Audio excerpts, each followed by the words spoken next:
Olá, a paz. Hoje nós queremos meditar no tema Jesus voltará agora.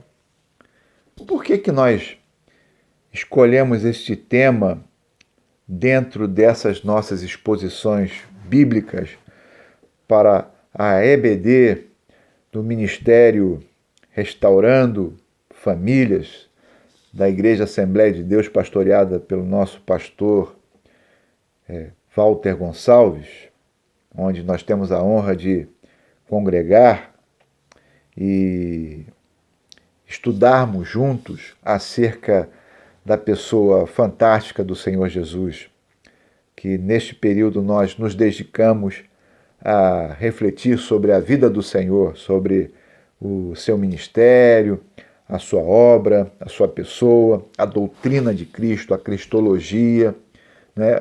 Temos nesse período feito mais reflexões dentro dos evangelhos do que propriamente uma análise da doutrina cristológica, né? Mais teológica, mais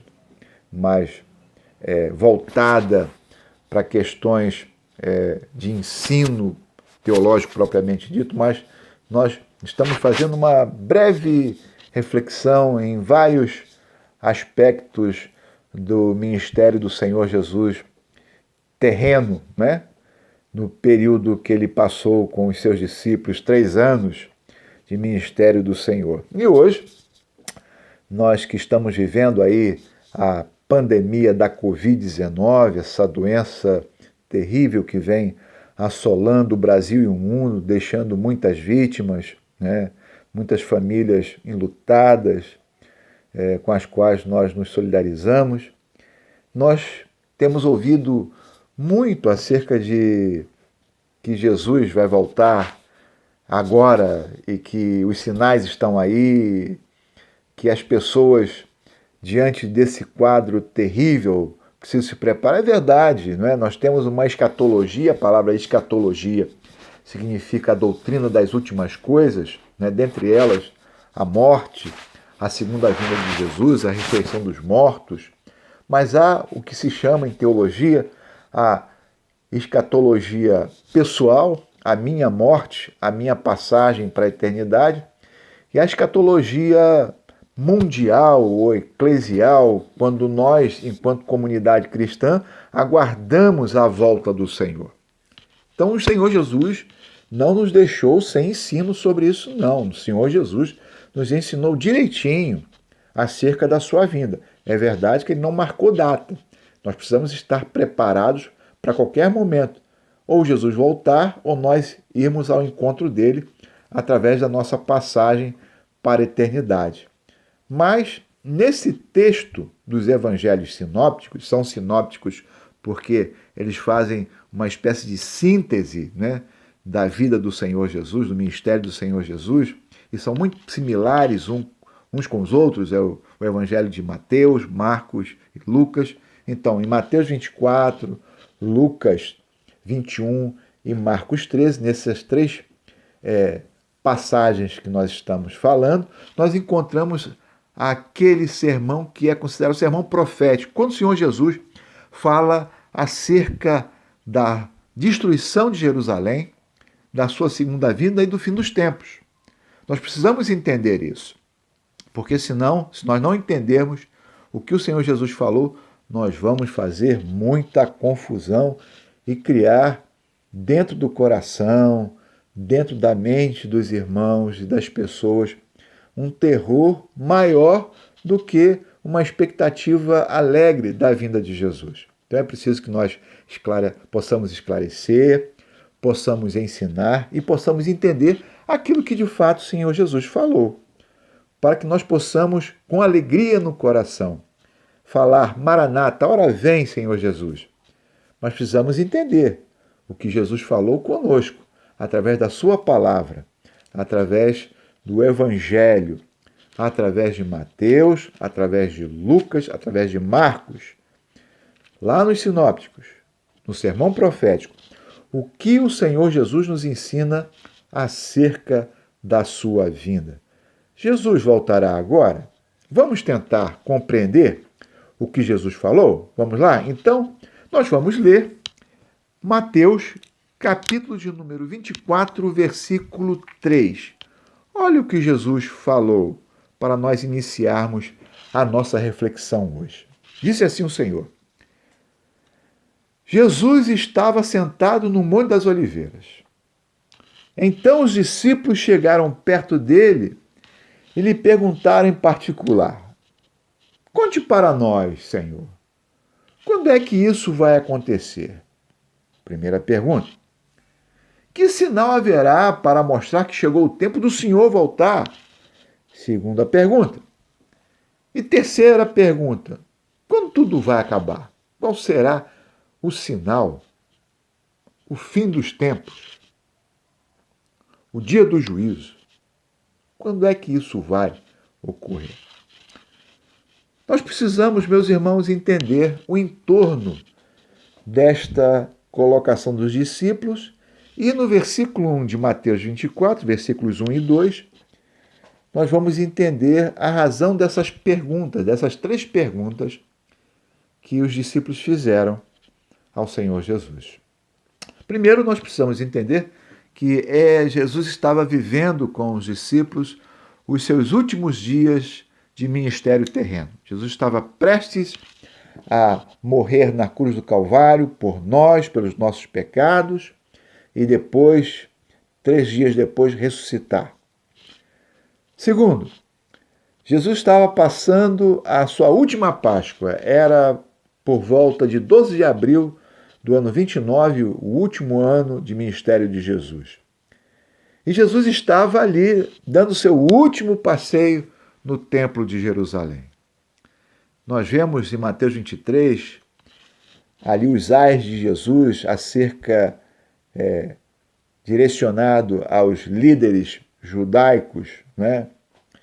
Os fariseus, os escribas, os doutores da lei, que faziam verdadeiros malabarismos, né? Interpretativos, hermenêuticos, para distorcer a palavra de Deus e conservar o povo na ignorância, o povo sem entender o plano de Deus. E Jesus, no finalzinho do capítulo 23 de Mateus, ele faz um lamento sobre Jerusalém. Jerusalém, Jerusalém, tu que matas os teus profetas e apedrejas aqueles que são enviados. Jesus estava ali já com o coração conduído pelo clima de desonestidade religiosa, ética, por parte dessa liderança falida da religião judaica, que havia feito uma união, um pacto, uma aliança horrorosa com o governo romano, através dos seus líderes, né, os sumos sacerdotes, Anás e Caifás, e também do rei Herodes e da sua família, que depois assumiram o governo de Israel. Nós estamos aqui em Jerusalém, ano 29. Jesus está saindo do templo, e nesta sua saída do templo, nós estamos vendo aqui à nossa direita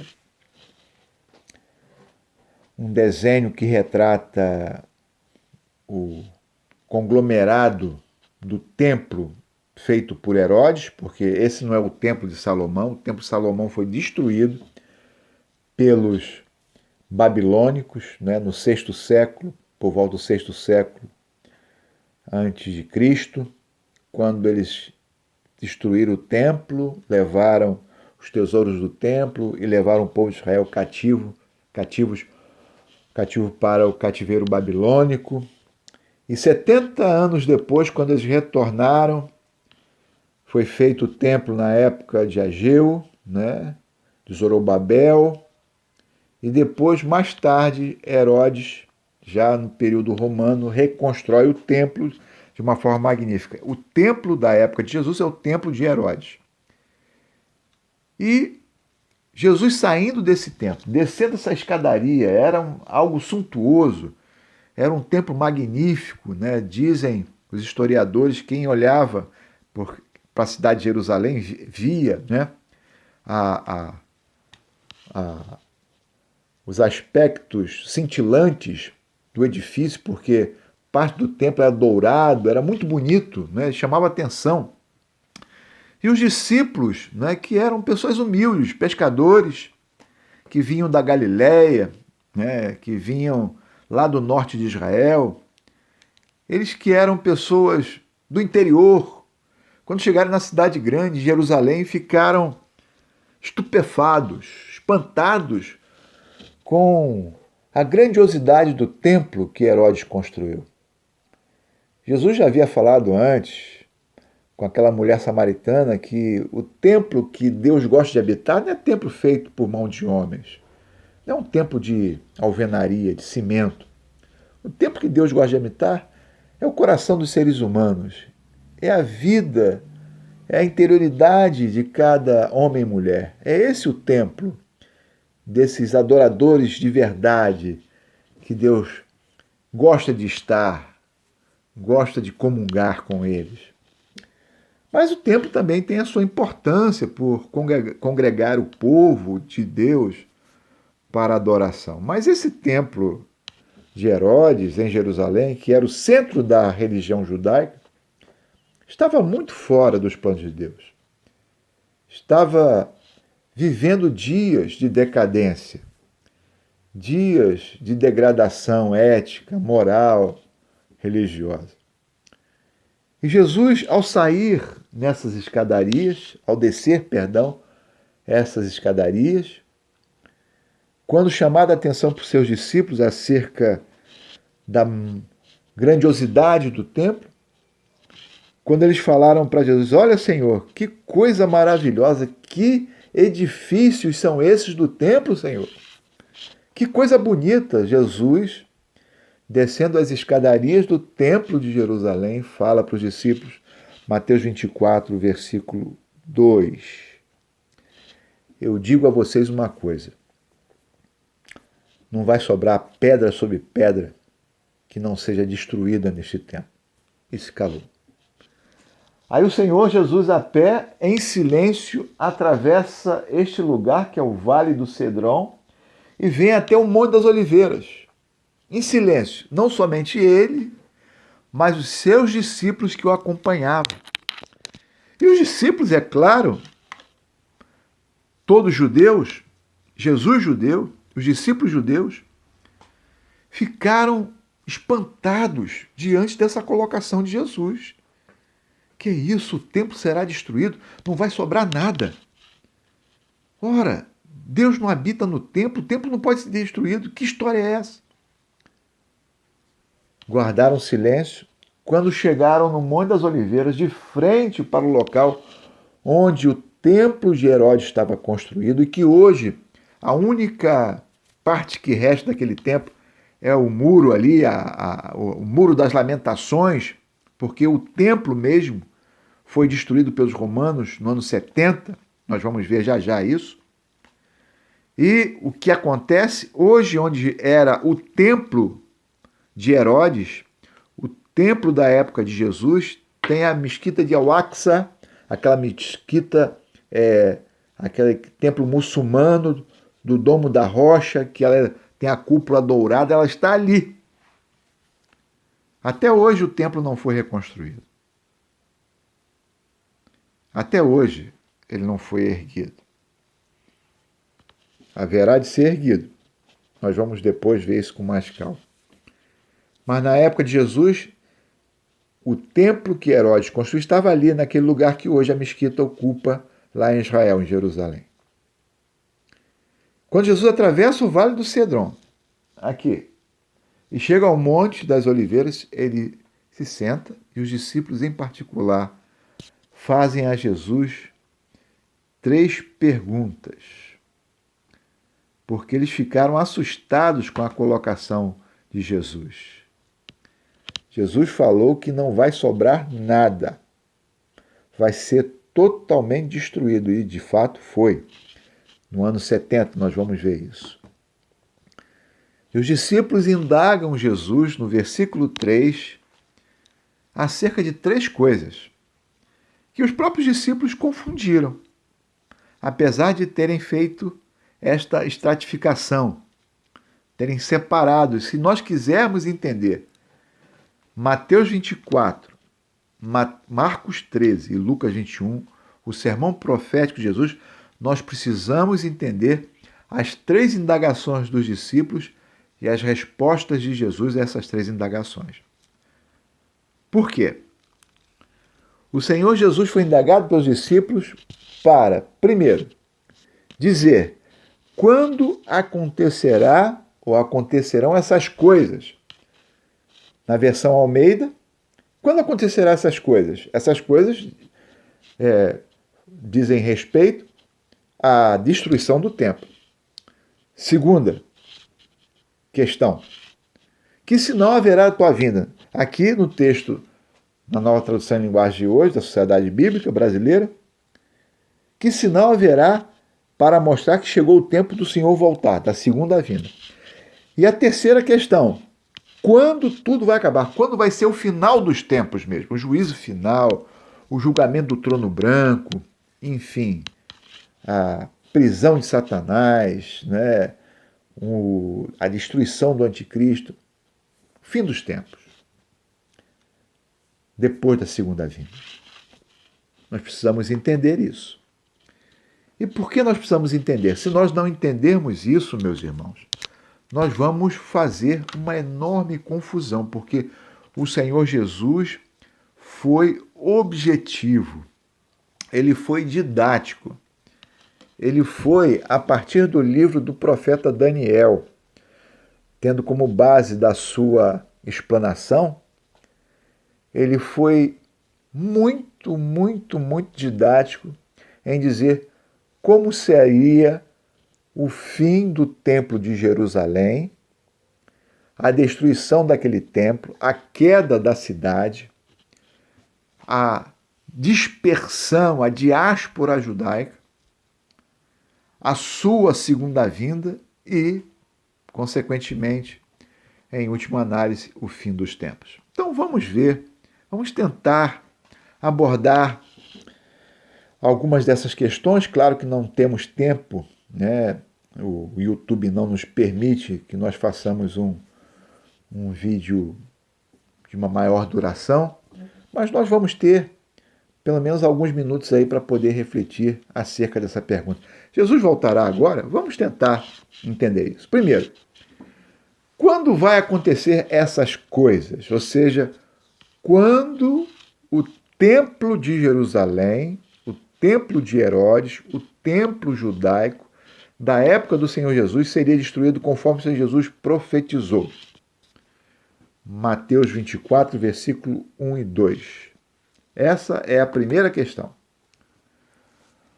O texto diz, lá em Lucas 21, versículos 20 e 21, que é um complemento do que está escrito em Mateus. Quando vocês virem a cidade de Jerusalém cercada por exércitos, fiquem sabendo que logo ela será destruída. Então os que estiverem na região da Judéia que fujam para os montes. Quem estiver na cidade, saia logo. E quem estiver no campo, que não entre na cidade. Jesus foi específico. E a história nos conta que os cristãos daquela época que permaneceram em Jerusalém, eles se salvaram daquela destruição em massa, daquele morticídio, daquela matança, daquele genocídio terrível que os romanos fizeram aos judeus, porque eles seguiram aquilo que Jesus falou cerca de 40 anos antes. Ou seja, por volta do ano 30, 29 e 30, Jesus profetizou que o templo seria destruído, e no ano 70, ou seja, 40 anos depois, a cidade foi efetivamente destruída, como está escrito lá nas Antiguidades dos Judeus, de Josefo, né, de Flávio Josefos, e foi algo assim terrível, né? A destruição da cidade, do templo. Os romanos tocaram fogo no edifício, roubaram e tiraram os tesouros do templo, enfim, foi algo terrível. E aqueles que seguiram a palavra de Deus nesse período conseguiram sobreviver. Então, esse é um primeiro ponto. O segundo ponto que precisamos entender, que está em Mateus 24, versículos 15 a 18, diz assim: Jesus continuou: vocês verão no lugar santo o grande terror, de que falou o profeta Daniel, que o leitor entenda o que isso quer dizer. Ou seja, quem lê a profecia de Daniel acerca do destruidor, acerca do grande terror, do homem, né, que iria profanar o templo, é que as pessoas pudessem estar atentas a essa questão. E os romanos, de fato, quando invadiram o templo, ofereceram ali sacrifícios aos deuses pagãos antes de destruir o templo, enfim. Fizeram igual Antíoco Epifânio havia feito na época anterior dos Macabeus, que entrou no templo, ofereceu uma porca durante o período dos Macabeus, algo parecido, né? Os romanos também fizeram isso, antes de destruir o templo de Jerusalém no ano 70, com a invasão do general Tito, filho do imperador Vespasiano, imperador romano, que deu a ordem para destruir tudo ali e pilhar o templo dos judeus. Mas é interessante notar que na palavra de Deus, em Mateus 24, versículos de 15 a 18, no versículo 16, o Senhor Jesus diz assim ainda: aqueles que deveriam estar vivos durante esse período deveriam prestar atenção a esse aspecto, né, que não só seria a cidade cercada, sitiada, mas também que quem estivesse na região da Judéia, que fugissem para as montanhas, e quem estivesse no campo ou no terraço da sua casa, que não voltasse para pegar nada, fosse embora para salvar as suas vidas, senão eles não iriam conseguir escapar do cerco romano. Agora, Jesus é muito incisivo, é muito detalhista. Ele diz: ai das grávidas naquele dia, porque imagine uma senhora, uma mulher grávida, né, com seu ventre dilatado pelo bebê que carrega, tendo que correr para fugir do cerco da cidade, para fugir da matança. É algo difícil, é algo horrível. Então Jesus falou em Mateus 24, 19 e 20, ai das grávidas, porque as grávidas iriam sofrer muito. E outra coisa, Jesus ainda falou, devido a cidade de Jerusalém no ano 70, como a profecia de Jesus no sermão profético havia previsto, que pedissem a Deus, orassem a Deus para que essa fuga não se desse no inverno, porque lá em Israel, como eu já falei aqui em outras vezes, faz uma neve pesada, para correr na neve é perigoso, é complicado, escorrega. E também para que essa fuga não se desse no sábado, porque de acordo com a lei, os judeus têm uma metragem para caminhar no sábado, para poder irem até o local de culto e voltar só. Não pode andar mais do que isso, não é considerado trabalho e é a quebra do Shabat, né, do dia do descanso. Então Jesus foi específico nisso. Mas chama a atenção o versículo 34 de Mateus 24. E é aqui que começa a confusão, meus irmãos. Porque na cabeça dos discípulos, aqueles homens de Deus, que eram israelitas, que eram judeus, e que tinham um amor muito grande, não só pela essa terra de Israel, pelo templo de Jerusalém, mas a esperança que eles tinham é que Jesus iria inaugurar o reino messiânico, né, o reino milenial. Naquele período, quando Jesus voltasse, após a destruição do templo, Jesus edificaria novamente o templo, enfim. A confusão que eles fizeram está aqui, no versículo 34. Por quê? Diz o versículo 34 de Mateus 24. Disse Jesus: eu afirmo a vocês que isto é verdade. Essas coisas vão acontecer antes de morrerem todos os que agora estão vivos aqui. Ou seja, os discípulos pensaram que antes de todo mundo que estava ali, né, Mateus,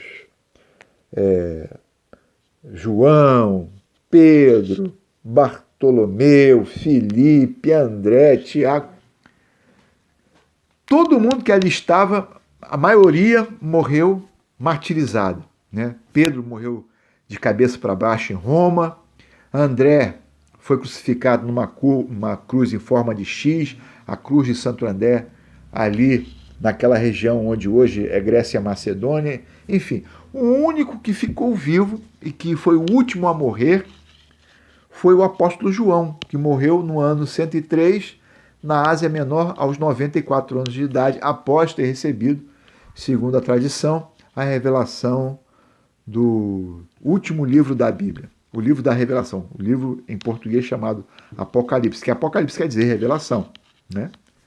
Mas foi o último a morrer. Então os discípulos tinham um pouco essa coisa da confusão, nós vamos entender já já por que nós precisamos separar essas três perguntas, como eu disse. Que quando acontecerão essas coisas, ou seja, a destruição do templo de Jerusalém, a queda da cidade, que sinal haverá da tua vinda, da segunda volta de Jesus? Os discípulos faziam uma conexão aí, né, um pouco confusa, talvez entendendo que a volta de Jesus estava vinculada à destruição de Jerusalém e a segunda vinda vinha logo depois. Calma, precisamos entender com calma, né? Mas o texto de Jesus diz exatamente que alguns que estavam ali não iriam morrer até que tudo isso se cumprisse. O que se cumprisse? A destruição do templo e, depois disso, a destruição de Jerusalém, a dispersão do povo judeu para a grande diáspora, não só de 70 anos, mas coloque aí quase 2000 anos, quando em 1948, né, Israel voltou a ser nação. Israel voltou a ser um país novamente, né? Então, do ano 70 até 1948, houve essa dispersão, essa grande diáspora, muito maior do que aquela que já foi um ensaio do povo de Israel em relação à Babilônia, em relação ao cativeiro feito por Nabucodonosor. Então, as pessoas que Jesus falou que não morreriam antes de tudo isso acontecer, dizia respeito à destruição do templo e a destruição de Jerusalém, não a segunda vinda. Aí está uma parte da confusão. E por quê? Nós precisamos entender que haverá sinais comuns entre a segunda vinda de Jesus e aquilo que nós entendemos como fim dos tempos. E que sinais comuns são esses? Vamos ver. Falsos messias, Mateus 24, 4, 5, 10, 11, 23 a 25. Perseguição aos discípulos, Mateus 24, 9. Guerras, Mateus 24, 6 e 7. Falta de alimentos, porque logo depois da guerra, uma população empobrece, uma população passa para a economia da falência, ou seja, a economia fica estagnada, né? Terremotos, né? E epidemias. Por quê?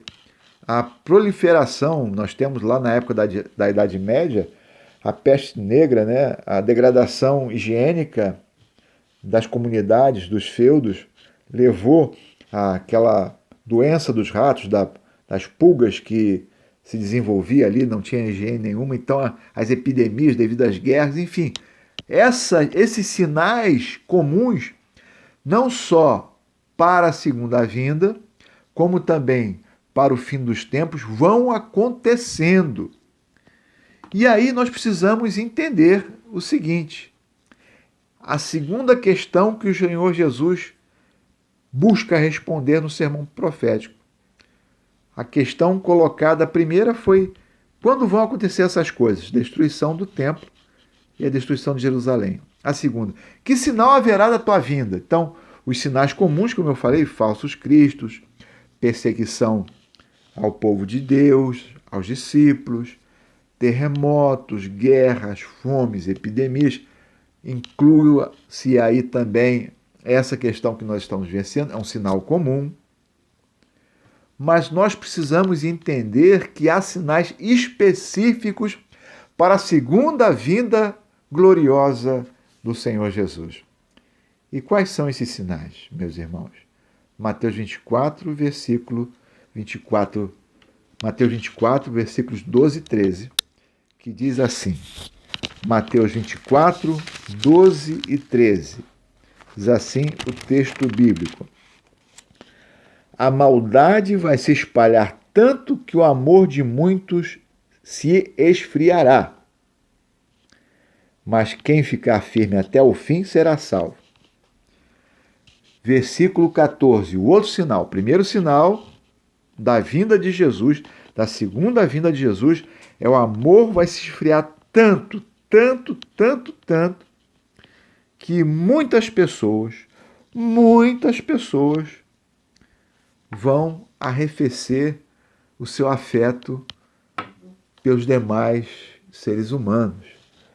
Vai ser uma época terrível.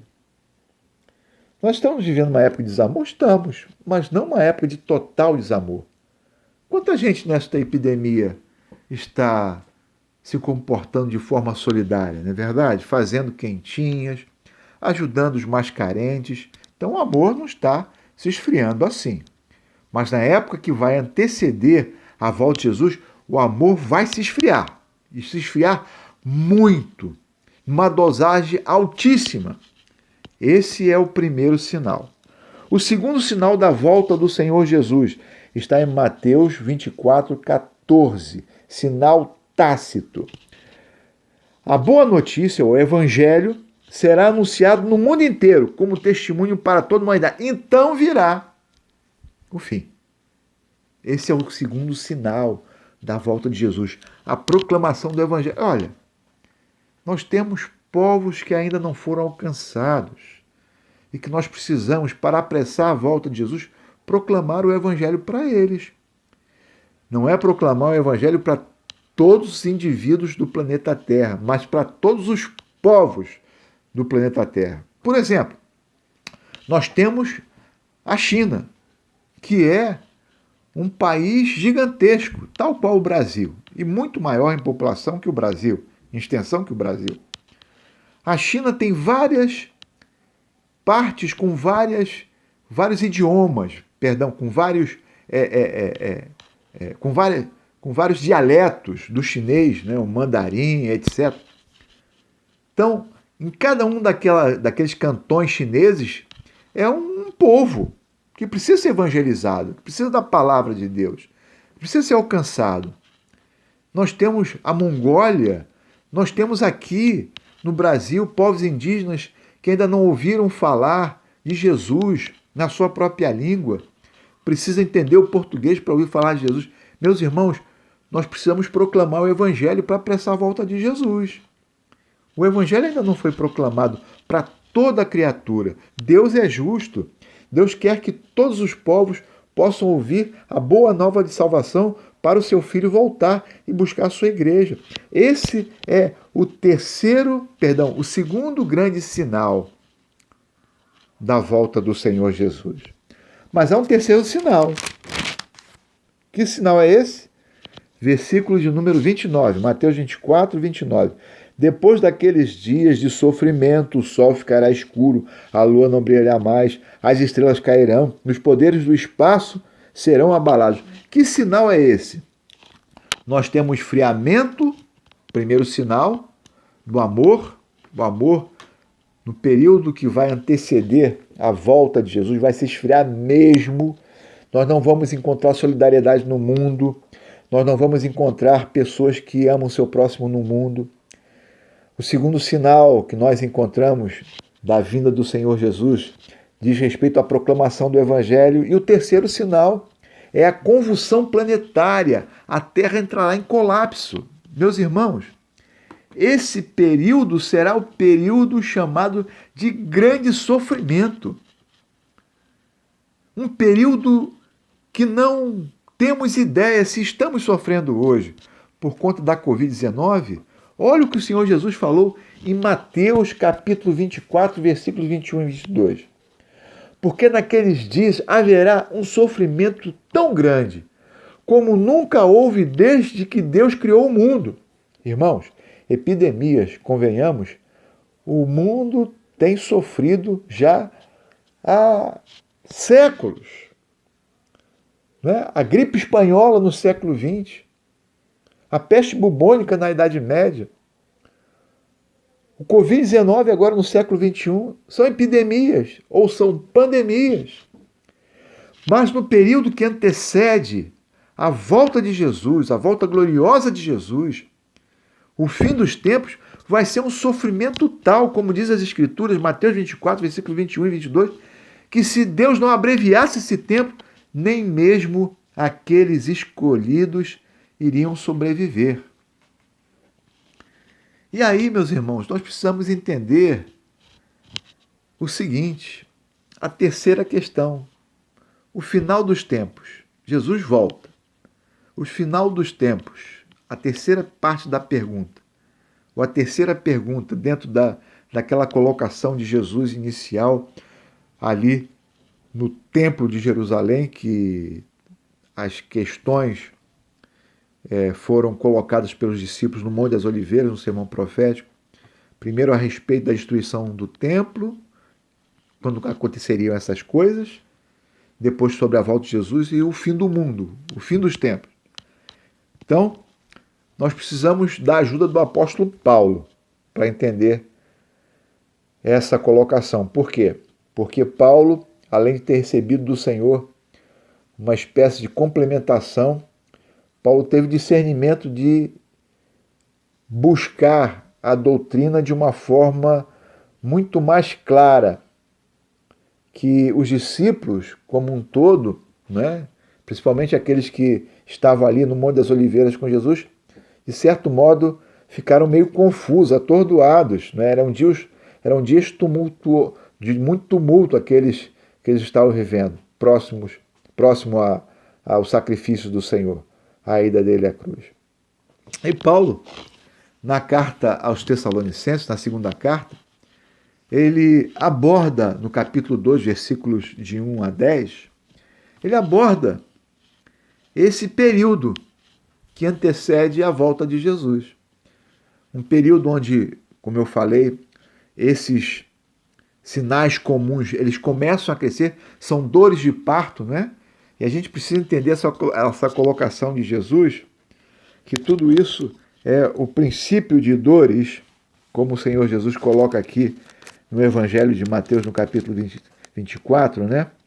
Ele diz que isso é o princípio de dores, né? Como se fosse dor de parto, né?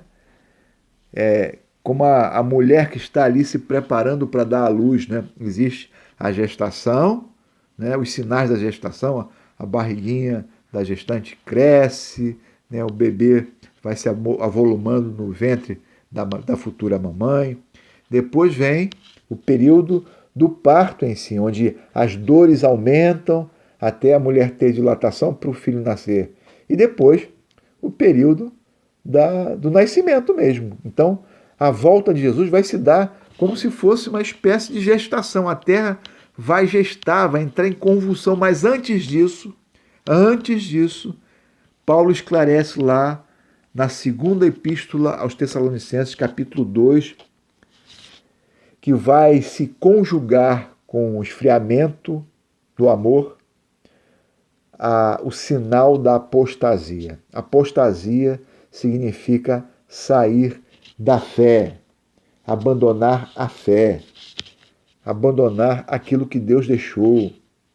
Meus irmãos, nós estamos vivendo um período de heresias, mas não de apostasia, como está descrito por Paulo na segunda carta aos Tessalonicenses, capítulo 2, onde as pessoas vão abandonar de fato, totalmente, os ensinos de Deus. Há ainda pessoas crentes no mundo, amáveis, pessoas solidárias, pessoas que buscam servir a Deus, pessoas que buscam seguir o Evangelho.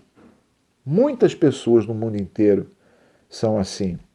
Não só da nossa mesma denominação, não, de várias denominações cristãs, seja aqui no Brasil, na Ásia, na África, na Europa, lá na outra América, enfim, todos os países do mundo, há pessoas assim. Mas no momento que vai anteceder a grande vinda de Jesus, no momento que vai anteceder o período negro da história chamado a Grande Tribulação, que nós não temos tempo de discorrer, né? Quando o anticristo vai se revelar, e esse é um dos sinais, né? Aquele grande terror, muito parecido com o que Jesus falou a respeito do governo romano invadindo o templo de Jerusalém. O anticristo também vai se revelar ao mundo, no momento onde uma convulsão geral vai acontecer. Então, nesse momento de apostasia, de esfriamento, onde a proclamação do evangelho se deu a todos os povos, onde a terra entra em convulsão, o anticristo vai aparecer. E neste momento será inaugurado o período mais drástico, como Jesus fala aqui em Mateus 24, se Deus não abreviasse aquele tempo, nem os escolhidos, né, nem aqueles que estão também ali prontos para entrar no reino de Deus, porque haverá salvação durante a grande tribulação, mas uma salvação que vai ser extremamente dolorosa. É melhor ser salvo agora do que naquele período. A grande tribulação será realmente uma grande tribulação. João escreveu em Apocalipse capítulo 3 e 10 que a igreja do Senhor será guardada da grande tribulação. Isso é importante que nós tenhamos em nossa mente. Diz assim o texto bíblico em Apocalipse capítulo 3, versículo 10. Então, a igreja do Senhor, nós entendemos que não sofrerá a grande tribulação, porque a grande tribulação é um período de juízo para o mundo, para o planeta, não para a criação, mas para as pessoas que não vivem mais em amor, não obedecem mais a Deus, que apostataram da fé, que abandonaram o Senhor. Em Apocalipse 3:10, a promessa de Deus à sua igreja, não só a Filadélfia, mas a sua igreja de todas as épocas da história é: vocês têm obedecido a minha ordem para aguentar o sofrimento com paciência, e por isso eu os protegerei da grande tribulação que há de vir sobre toda a terra. Então a igreja vai estar protegida. A igreja, eu espero, como igreja de Cristo, não ver o anticristo. Eu espero que minutos antes dele se revelar, eu possa ser arrebatado com a igreja, se lá estiver vivo, para estar com o Senhor nos ares, no céu, desfrutando da graça de Jesus. E aqui acontece o arrebatamento da igreja. Jesus tira a igreja desse período de extremo sofrimento, desse período terrível, quando a igreja não vai passar por esse instante tão horrendo, horroroso para o planeta Terra, que vai preparar o mundo para aquilo que nós chamamos de o grande tribunal do trono branco, o juízo final, o fim dos tempos propriamente dito. Eu estou sendo assim bastante rasteiro e bastante superficial nas minhas colocações, não, porque eu não tenho tempo de aprofundamento, né? Eu peço compreensão, mas eu gostaria de deixar claro que o sinal da proclamação do Evangelho, o sinal da apostasia, do aparecimento do anticristo, o sinal do esfriamento do amor ainda não se cumpriram, irmãos. Esses sinais precisam se cumprir para Jesus voltar, para tirar a sua igreja desse momento de agonia chamado grande tribulação. Eu entendo, segundo as Escrituras, Apocalipse 3:10, que a igreja não vai passar por isso. Deus vai nos guardar, né? Deus vai proteger, não há sentido da sua igreja remida, da sua igreja amada passar por um período de juízo. O juízo é feito para quem está longe dos caminhos de Deus. O juízo é feito como uma tentativa de resgate. É Deus tentando disciplinar a pessoa para a pessoa voltar para os caminhos do Senhor. O juízo vai ser o momento para Israel dizer que Jesus é o Messias. A grande tribulação vai ser para isso. O anticristo vai ser uma espécie de algoz, né, da população da terra e de Israel para que as pessoas possam se voltar para Deus, mesmo nesse período onde há esfriamento do amor, onde há afastamento de Deus. Por isso que nos versículos finais de Mateus 24, Jesus convida a todo o seu povo que ali estava no Monte das Oliveiras e a nós também, a que nós façamos uma coisa. Diz o Senhor, lembre disto, se o dono da casa soubesse quando ia chegar o ladrão, ficaria vigiando e não deixaria que a sua casa fosse arrombada. Por isso vocês também fiquem vigiando, pois o Filho do Homem chegará na hora em que vocês não estiverem esperando. Ou seja, os sinais vão se avolumando, as dores de parto vão aumentando, os sinais comuns acontecem na transição entre a segunda vinda e o fim dos tempos.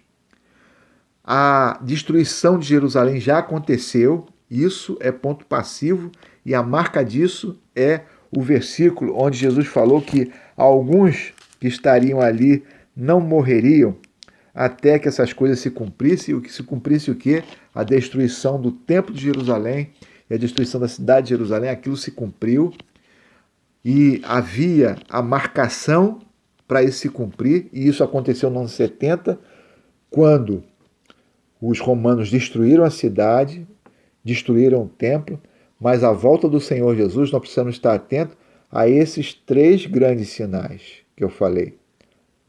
Primeiro, o esfriamento do amor. Segundo, a proclamação do Evangelho a todos os povos, não a todas as pessoas, aos povos. O que eu quero dizer com isso? Vou repetir.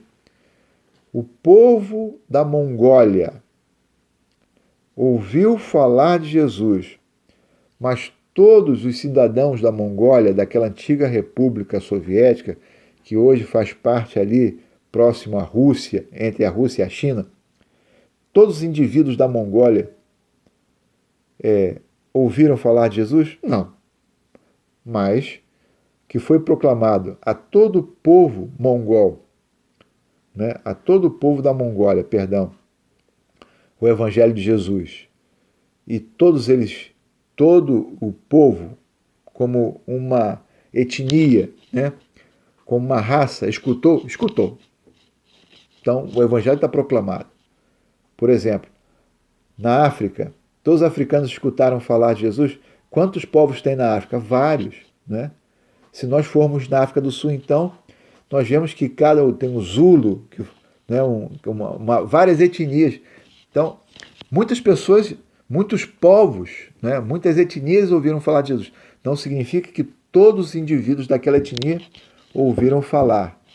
Ou seja, o Evangelho está traduzido, está vertido, está dado àquele grupo. A pessoa pode escutar e a pessoa pode aceitar e a pessoa pode escolher servir ou não ao Senhor Jesus. Permitir ou não que Deus faça uma obra no seu coração. Então, primeiro grande sinal, esfriamento do amor, que se conjuga com apostasia, com afastamento total do mundo de Deus, da palavra, do ensino, da vontade de Deus. Esse sinal acontece junto com o esfriamento do amor e junto com o aparecimento do anticristo.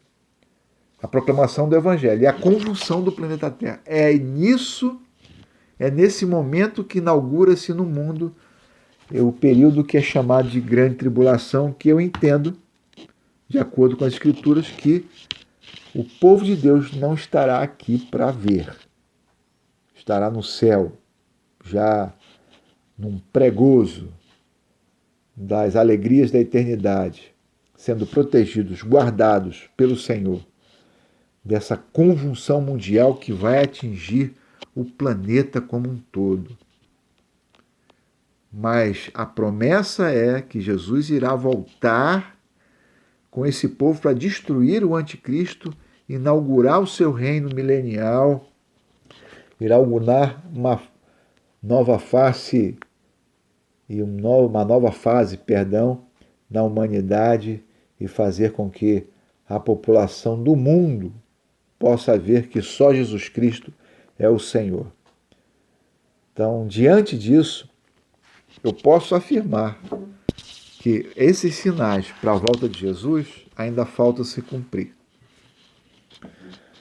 Mas mesmo assim, precisamos entender que não podemos confundir aquilo que Jesus falou no sermão profético. O que diz respeito à destruição de Jerusalém, ao templo, o que diz respeito à sua segunda vinda e o que diz respeito ao fim dos tempos.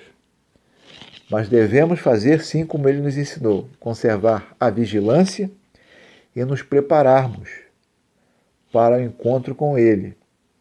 Encontro esse que pode se dar pela nossa morte, a minha, a sua, a morte individual, ou pode se dar também pelo regresso, caso haja esses sinais, esfriamento total do amor, proclamação do Evangelho, como testemunho a todas as nações, todos os povos, aparecimento do anticristo. Isso se cumprindo, com certeza, aí sim nós precisamos ter consciência que Jesus está às portas. Mas de todas as formas, precisamos nos preparar a todo instante, porque Jesus pode não voltar para o mundo como nós queremos, mas Jesus, como disse, pode voltar para nós. Caso hoje, por exemplo, ao deitar, eu posso ter um colapso, meu coração parar, meu cérebro não funcionar e eu partir para a eternidade. Preciso estar preparado para encontrar com o Senhor do outro lado. E que coisa gloriosa! A Bíblia fala que preciosa é o Senhor, não a morte, mas a ida dos seus santos para a eternidade. Quando nós cruzamos os portais da eternidade, nós temos a promessa do Senhor aqui em Apocalipse de ter as nossas lágrimas, todas elas, enxugadas, de ter alegria infinda e de saber que o nosso Senhor, Ele é o Senhor da vida. Que a morte é só uma transição, não é o fim para aquele que está guardado em Cristo Jesus. Eu espero ter esclarecido, acalmado seu coração, e que nós possamos ajudar o Senhor a voltar mais rápido, proclamando o Evangelho, fazendo com que esse sinal se cumpra rapidinho, ajudando aqueles que estão na obra missionária. Nós temos aí a missão Portas Abertas, nós temos a Jocum, várias agências missionárias, nós temos as missões aqui que trabalham com os indígenas, os nossos irmãos indígenas no Brasil, lá na Amazônia, muitos que estão em tribos que não conseguem ouvir a mensagem do Evangelho. Vamos ajudar o Senhor a voltar rápido para buscar a sua igreja. E não vamos esperar, eu não quero ver o anticristo, não quero nem saber como ele é, porque a descrição que Paulo faz em 2 Tessalonicenses capítulo 2 já é o suficiente para mim. Não tenho nenhum prazer em querer nem conhecer o anticristo, nem conhecer aquele que está por trás dele, que é o nosso adversário. Quero conhecer a Jesus e continuar conhecendo o meu bom mestre. Que assim você possa saber também e fazer também, e aqui estaremos caso possamos responder alguma questão para poder ajudar a você, meu irmão, a você, minha irmã, a entender um pouco melhor a palavra de Deus. Desculpe o tamanho desse vídeo, ficou bastante grande, mas eu creio que vai dar uma ideia, vai dar um esclarecimento maior que essa volta do Senhor ela se dará diante desses sinais. E que essa pandemia é um dos sinais comuns entre a volta do Senhor e o tempo do fim, que serve tão somente para que nós conservemos a vigilância e possamos nos preparar para encontrar com o nosso Deus. Que Deus assim nos abençoe, rica e abundantemente. Fiquemos na presença do Senhor de modo vigilante. Deus abençoe. Amém.